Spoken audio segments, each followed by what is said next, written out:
Hello, YouTube. It's me, John Avenger, once again, and welcome back to my reviews here on YouTube. This month we're doing movies that I missed from 2020. Yes, last year, the worst year almost in existence. But we had some films that came out that I missed that I recently rewatched. That I watched for the first time. And, well, this is the first one. It's a 2020 American action thriller from director Tate Taylor, who's a new director, and written by Matthew Newton, and that is Ava. Yeah, it's a movie starring Jessica Chastain, the always beautiful redhead from Interstellar, uh, from the It Chapter Two, and a bunch of other stuff. It also has John Malkovich in a small role. You have Common, the rapper Common. You have Gina Davis in her first action film in a while, but she's not the lead this time, so it's not The Long Kiss Goodnight. You have Colin Farrell's there, I guess. Ewan Grufford from, Fantastic Four 2005, and Joan Chan, who's one of the women in the movie. The plot is pretty simple. Jessica Chastain is Ava Faulkner. She's a recovering addict and former soldier turned assassin. So she's basically like Black Widow, but without being, affiliated with a superhero team. In France, she kidnaps her target, an English businessman. Before she kills him, she questions him on why someone wants him dead. Unbeknownst to her, another woman electronically eavesdrops on the conversation. Yeah, the film is shot really well, and it's pretty, basic. If you took John Wick or one of the John Wick films or Peppermint, and you had a redhead in it that kills, people, is a contract killer. There, that's pretty much the movie. And while it's not reinventing the wheel, it still has a lot going for it. I mean, the action is shot well. It's rated R, so it's not PG-13 like Anna was a couple years ago. Jessica Chastain's performance is really good. It's subtle. It's not robotic like in Dark Phoenix. Uh, like I said, it's short. It's only 96 minutes. Without the end credits, about 92 minutes. I saw it on Netflix, so it was easy to watch. Um, Most of the performances of the other cast are fine. Gina Davis, Common, Malkovich is fine. Grufford is only in the cameo. He gets killed off real easily. There's a lot of blood, so do not show your kids this. I mean, this is one of the. I hope I can show this. It's a picture of Ava bloody. It's just a bloody face. I think you can. I can take it.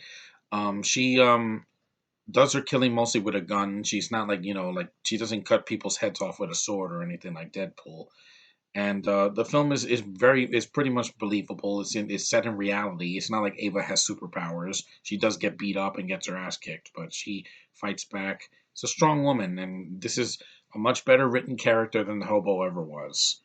The film it got terrible reviews. I don't know why. I mean, it was not anything new, guys. We've seen female assassins. If you've seen freaking Peppermint, or you've seen La Femme Nikita, or you just saw the other movie that came out before this called Rhythm Section, it's been done before. With that one, she was a drug addict. Here, she's an alcoholic. So yeah. The consensus was Ava seems to have all the components of an entertaining spy thriller, but not even this spectacular cast is enough to salvage the dull, cliched story they're given to work with. It's not a new movie, I know that, but was I entertained? Yeah, for 92 minutes, it was not. It didn't drag ass for 2 hours like some other films I've seen. Salt I thought was way too long, and Angelina was not the problem. It's just that it was convoluted. I was bored. It's like that some of the camera work was kind of herky jerky. Here it's fine. The film provides an adequate showcase for its producer star unexpected prowess as an action star. Yeah, I think Chastain should do more films like this and less, uh, superhero stuff where she's a zombie alien that can't emote. That she's like this. It's a very beautiful actress.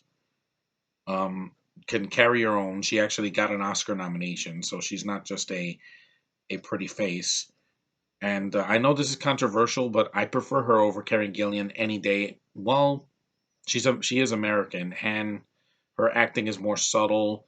She doesn't have to fake an accent most of the time. Anyway, she did fake an accent in Madagascar 3, but it was kind of sexy. Um, the film did really well on streaming. And it debuted in the U.S. Ava was the most rented film on Apple TV and Google Play, and second on Fandango now. Because again, the pandemic kept it from being in many theaters. In its second weekend, the film topped Apple TV, Google Play, Spectrum, and remained the second on Fandango. IndieWire described the performance of Ava as the best showing for a non-premium title in the 6 months recovered weekly VOD performance. Yeah, I had a feeling if this movie had come out in 2019, it would have done a lot better than Anna, and it would have been a huge hit. It would have been a sleeper hit. I still prefer movies like the John Wick films and Peppermint because I like the leads more, but Chastain does a good job for a 2020 movie that came out in the worst year for films when it came to releasing them, because everything either got delayed, got canceled, or came out and bombed. This is a lot better than her performance in Dark Phoenix. I saw her face, and she did look like she didn't want to be there. And here, at least she has some emotion. She does smile in a couple of scenes. She has this demeanor. And she wears a hoodie. They don't over sexualize her. They don't make her feel weak. She is human, which is what I can say more than other people in these films. You had other people in the movie I forgot to mention. You have Diane Silvers. She plays Camille. Uh, who else? You have other people in here too. She was the girl in Booksmart, the one that Hope liked. That Hope. She was the girl that the second girl that Caitlin Deaver liked in Booksmart. I'm not gonna go there, but she's a looker. This is her. A good face. I like her face. Very cute. She's 20. She's 20. Gonna be 24. So there's some young, fresh faces in the movie, and it's entertaining. It's not short. It's not long. So if you want to see something on Netflix that's short and sweet and nothing new, but something that still has its merits, watch Ava. It is worth the watch. It's not horrible. It's not one of the worst of last year. Oh God, no. Secret Society is way worse. That was boring, and it was almost 2 hours, and it drags ass, and the cast could not save it. And also, it has no action until the second half of the movie, which is way too long. And that was a G-rated movie compared to this R-rated adult movie. It feels adult. I think some one of my problems in the movie is that there's a way to they say the F word like every other 2 minutes. I'm like, we get it. It's an R-rated movie. You don't have to say the F word like it's a Tarantino movie or a a David Ayer movie. We get it. You don't have to say it every other sentence. We get it. Sometimes movies just say we have to say fuck just because it's an R-rated movie. I'm like, Joker didn't have to say it every 2 minutes. It has a plot. It has well-written dialogue. It has things I remember about it. A lot of these movies in the last 10 years think that they have to say f bombs every 2 minutes to get it to our attention. I'm like, we get it. We get the point. So I'm not blaming the cast. I'm going to blame the writer because you don't need to do that in every movie. Let the film speak for itself. But anyway, it's a fun movie. It's worth your time. It's not awful. It's not a 14% or 17% on Rotten Tomatoes. It's way better than that. It's not Dark Phoenix or New Mutants where nothing is happening and you have actors that are trying and yet it's still not working. But Ava is good for what it is. If you want to be entertained for 90 minutes, it's worth a watch. So thanks for watching. Take care, and I'll see you in the next review.